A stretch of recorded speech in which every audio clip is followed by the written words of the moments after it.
Yeah. One in the hand, one in the bag, bubbling. Look at the cash coming in. Come get your man.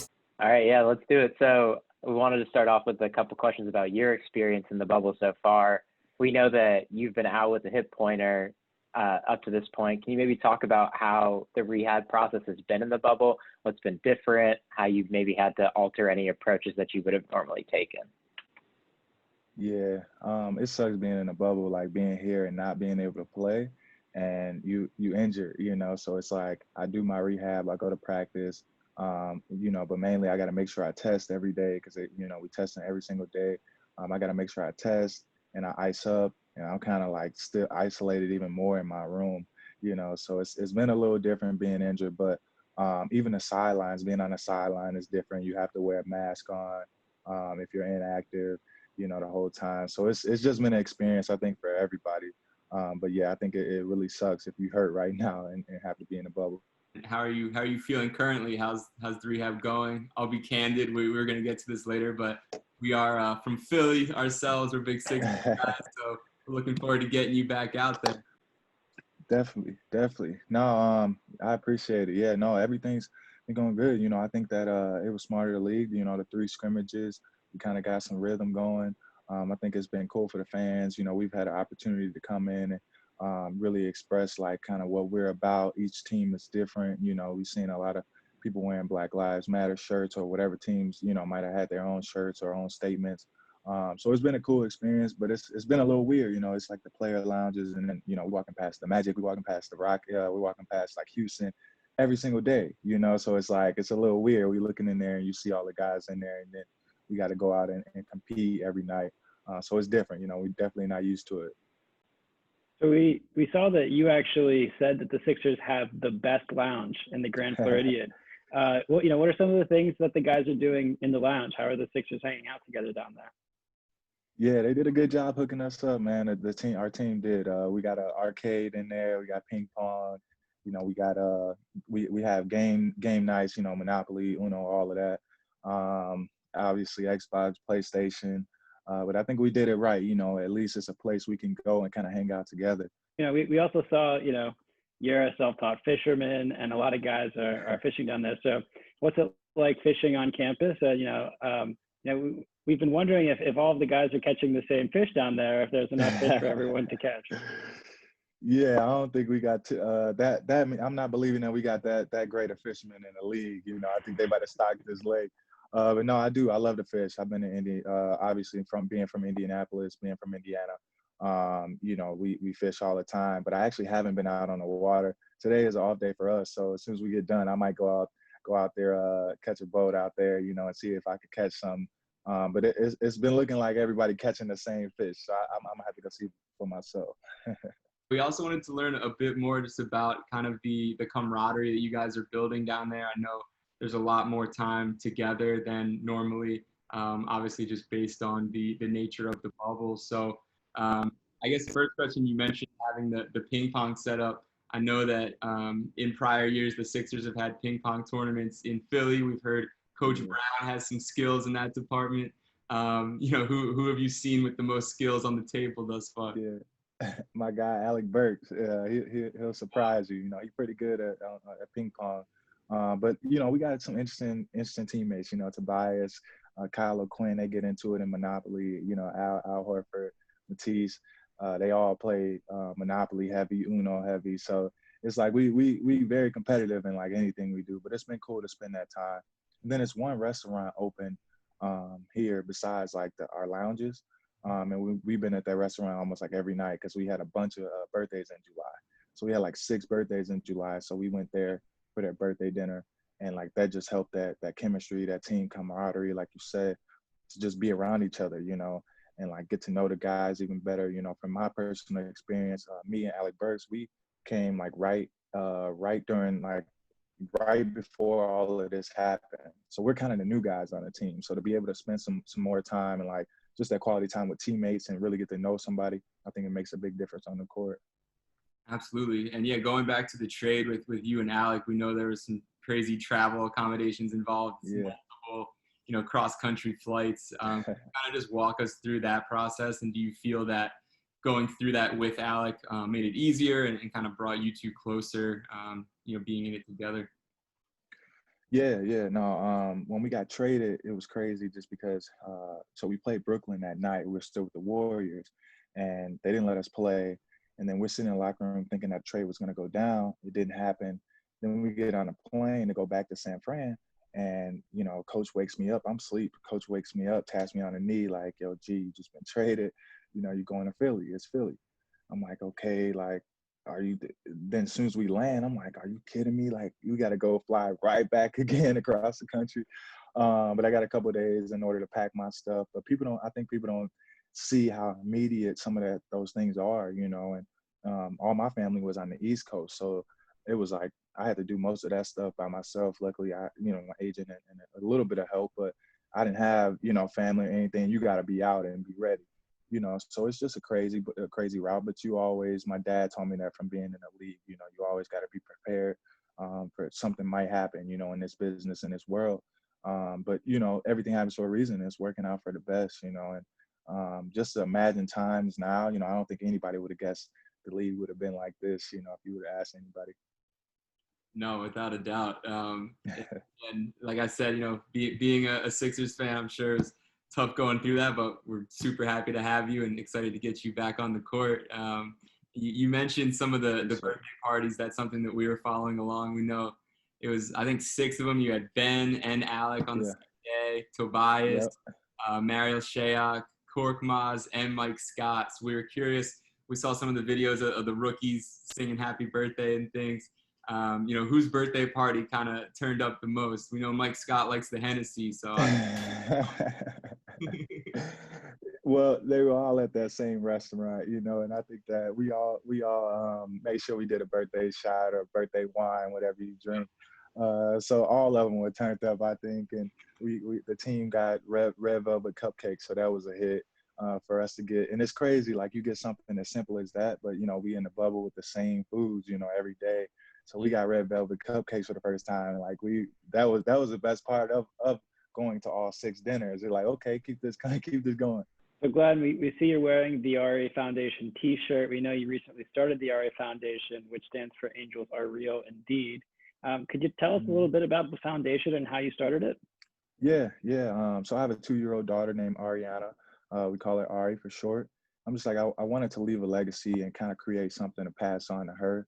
And, when I was doing that, I want to start a foundation, but in a nonprofit, but do actually what a nonprofit stands for. I don't want to take any money from this. I want this to be something as I'm giving back to the community, because that's the type of person I am.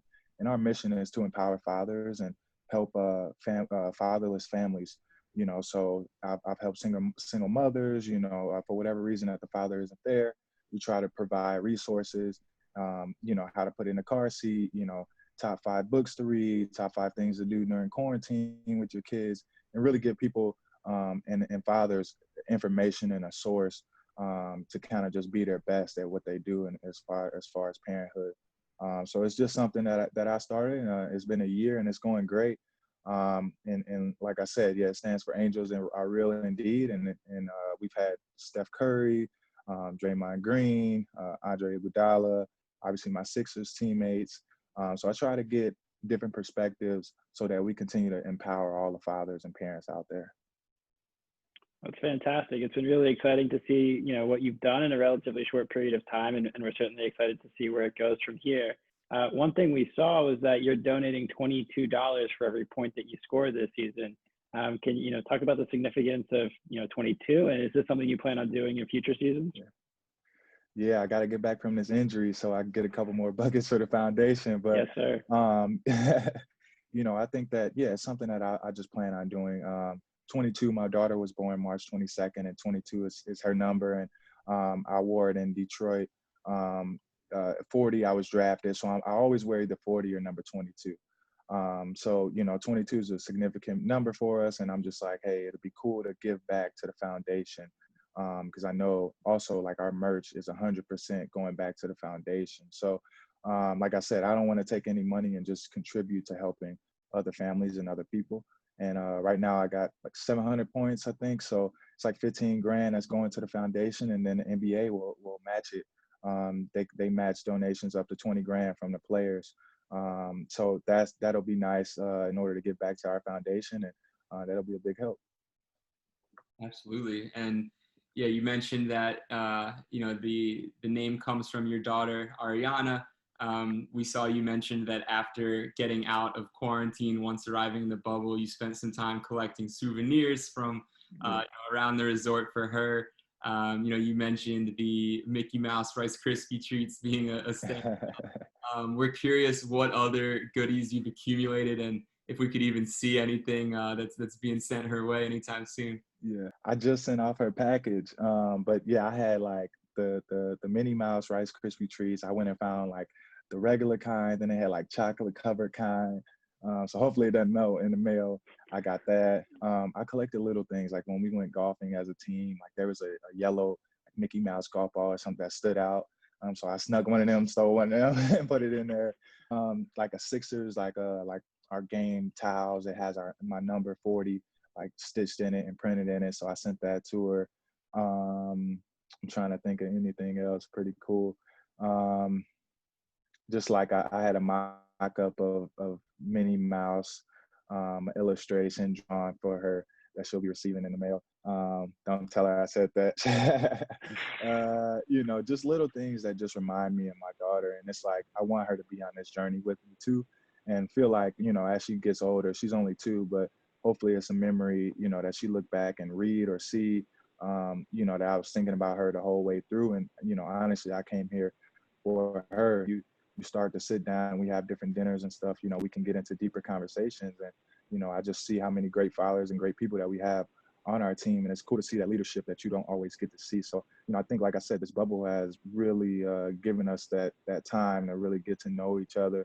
And I asked them the question, like, hey, like we're all here to win a championship, but why are you guys really here as well? And as part of my foundation, I really asked that to the fathers especially, and 10 times out of 10, almost, it was for their children, for their family.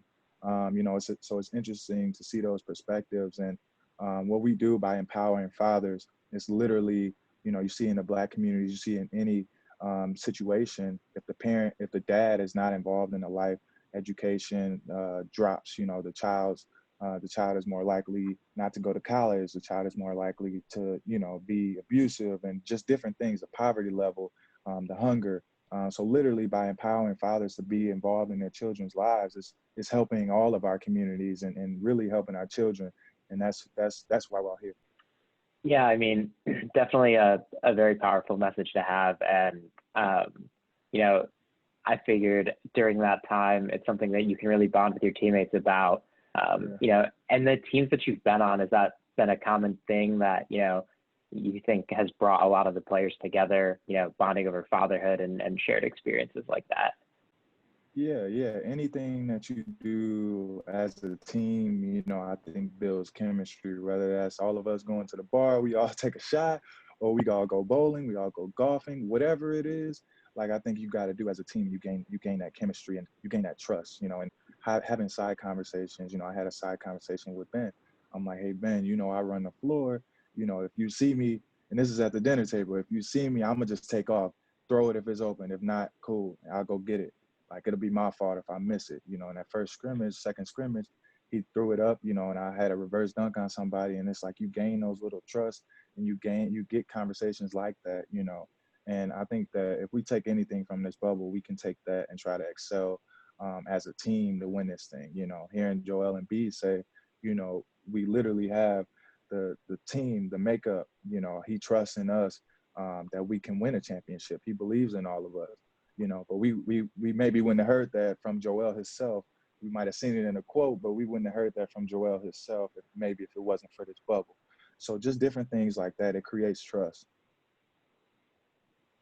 Yeah, for sure. And we know that there's no way you're gonna be missing that lob with those dunk champ So, credentials. I told him, so. I'll go get it. Yeah, there's no way. Speaking of teammates, what's it like playing against some of your former college teammates in the bubble? And have you had the chance to, now that you can take the shuttles, catch up with any of them? Yeah, man. I ran into Tim at the pool. I'm like, yo, what you doing here? I forget that we all surrounded by each other. So, you know, I see Karis LeVert in the breakfast room almost every morning. I'm telling that I feel like I'm still in college, still trying to tell him to eat more, gain some weight, you know. So we just joking around, and it's cool to see my old teammates and see everybody doing this successful from that team. And it's really crazy if you think about it, that run that we had and just the team, the players that we had on there. You know, and like I said, I'm glad that they're all doing well. Yeah, I was actually down in Atlanta. I went to school in Atlanta while you guys were making that run, and there was like Yeah. 5 or 6 Michigan people who came and stayed. You guys definitely have like some crazy fans out there, you know. They're everywhere. The alumni travel. They're yeah. everywhere. um, so we also saw that the teams in your hotel were having a cornhole tournament. Do you guys have an update on how that's doing? Yeah, I haven't been following it. I think last I checked, I don't think we were in it still. I don't know, but I think Kyle and maybe Ferk was in it too. I forget who all was on our team for it, but I know that we definitely didn't have any serious competitors. I don't think we had one great person that was good at it. So, but I've been seeing Boban out there killing it. I like it. To circle back to what Alex said before, we had Terrence Ross on last week, another former slam dunk champ. You know, you go head to head with Terrence. Who do you think's taking home that title? Man, I gotta go with myself. You know, I gotta go.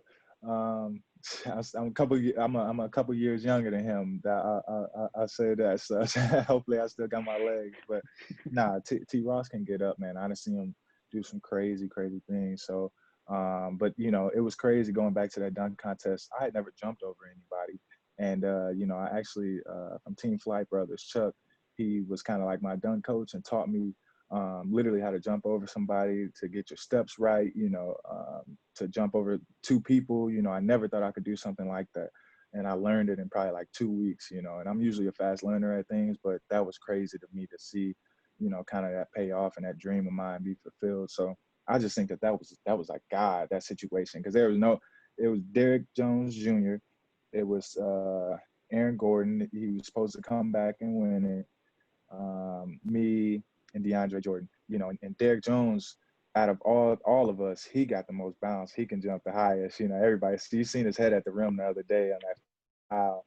So it's like, you know, it was God, and it was a blessing. And, you know, it just determines. I worked hard and I went in with a plan. You know, I think that anytime you're doing something, I like to go in with a plan and things. And I was like, I'm gonna do my best dunk first, and I stacked 2 people on their shoulders. And was able to jump over him. But it was crazy. I learned that in like 2 weeks. That's something that Vince said after that dunk he had in the Team USA games when he went over the 7-footer. He said he had never ever practiced jumping over someone, and it just came to him naturally. Right. Have you had any other cool experiences with former champs, like gotten to talk to them about that? So like some kind of exclusive club you guys got going on, like the Heisman House? Yeah, no, right after I won, like I remember I was playing with the Pacers and I would warm up. I'm getting my shots up from warm up. Dwight would come past, like, "What's up, dunk champ?" You know, right after I won.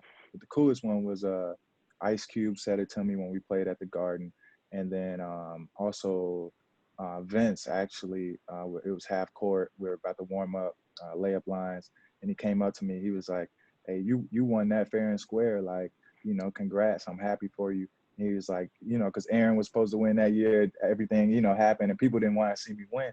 He was like, "You made all your dunks on your first try. That's not your fault that you didn't miss them." I think I had one where I missed it a couple times first, but he was like, "It's not your fault that you made all your dunks." So I was like, "Man, that's crazy hearing that from Vince." But those are probably my coolest moments after that. Absolutely. And so going back to that experience, we know one of those people that you jumped over was Paul George. You were obviously a younger guy in the league at the time, and you mentioned that he was someone that served as more of like a mentor for the younger guys on that team. What, you know, did you really learn from PG in terms of kind of being that mentor, and how have you kind of applied that, since I know you are flourishing in that role now, you know, being one of the veterans on a young Sixers team? Yeah, no, I think that I was talking to some teammates, Kyle Quinn, some teammates the other day, and it's like that vet that leadership role is almost dying just because one, the league is getting younger. But two, I'm coming into the league and it was, I've got Mo Williams, Al Jefferson, Kevin Martin, Corey Brewer. I got felt like they were old. I had some real vets. But you gain knowledge from them and try to pass it along. All the vets that I had in the league, they like, look, it's all good. They might have gave me their per diem or they might have paid for my dinners or whatever it was. They like, hey, it's all good long as you teach the guys that's after you. So all the rookies that I'm with, all the young guys that I'm around, I always try to teach them that same knowledge. I'm talking to Shake, even though he's not a rookie. I'm talking to Shake. I'm talking to Tease. I'm talking to Mar. All the guys on the team, just trying to give them that experience that I got. One cool story about Paul, PG, like Larry Bird, when he signed me for 3 years to the Pacers, he said, hey, your job is to go in and guard Paul every single day, play defense on him every day and get better.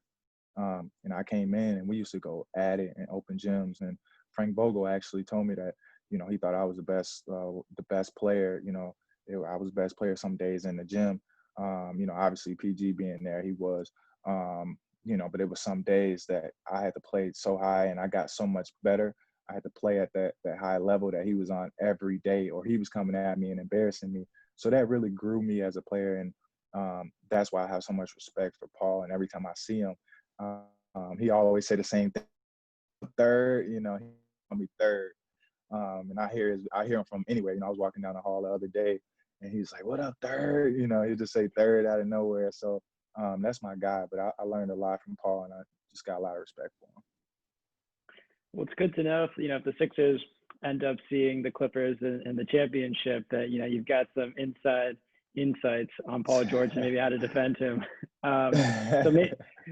One thing you might have noticed on our page is we like to feature a lot of sneakers on the court. And we saw yesterday Joel was rocking his new signature shoe. So what are your thoughts on his new sneakers?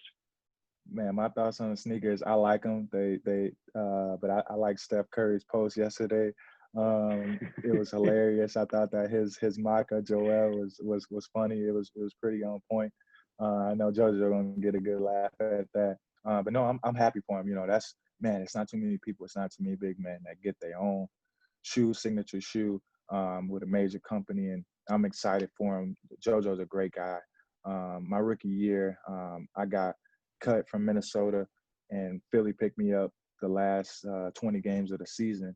That's when JoJo was hurt, and we used to work out every day to play 3-on-3, and he really helped me get better.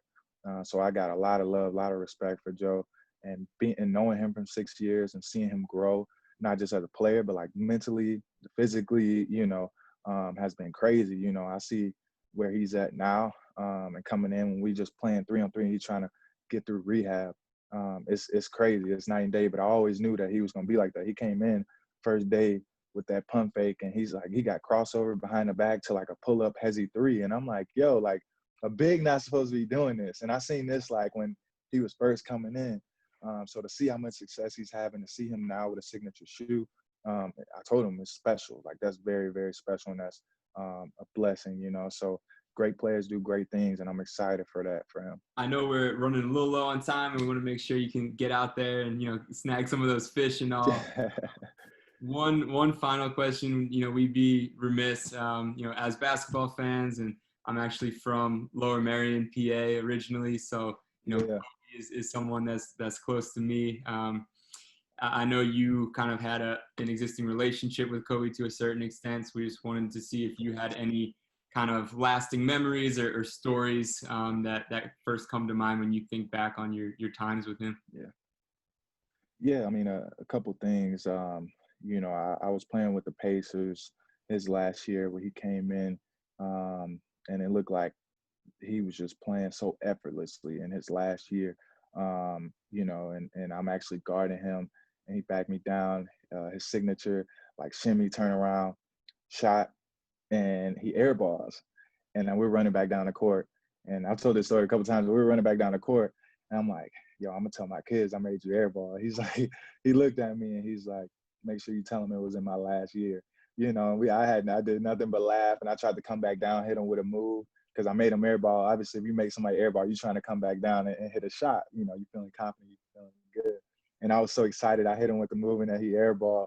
I actually ended up missing the shot, but we both shared that moment and shared a laugh as we ran back down the court. But that was a very cool moment. And then last year he started his camp, his academy, up at his court in LA, and he invited about 20, 25 players. Kawhi was there, PG was there, and Gordon, bunch of guys. And I was invited, and it was cool to be a part of that. And you could see how passionate, how dedicated he was at helping guys, and I learned so much from that camp. And that was literally a year ago around this time. I think it was at the end of August when he did it last year at the Mamba Academy. So it was a blessing to be a part of that camp. And it's just so unfortunate and sad, but prayers up. And I actually rock Kobe's every single game, and that's my favorite shooter hooping, so I think that obviously he a part of my game and what I do every day, a part of me working. So I appreciate him for going to that camp and learning as much as I did. And it's crazy, Kawhi hit that shot last year. That was actually a thing that he was teaching, like that he taught, that fadeaway shot in the corners, fading baseline, like that was a signature shot. And if you ask most elite players, like that's a spot that you really want to get to on the court. So it's crazy to see his things translate as he was teaching the game. Amazing, man. Well, thank you so much for sharing those memories. And, I don't know if the guys here have any parting words, but just wanted to thank you so much again for hopping on, sharing your experiences, helping us learn more about the RE Foundation.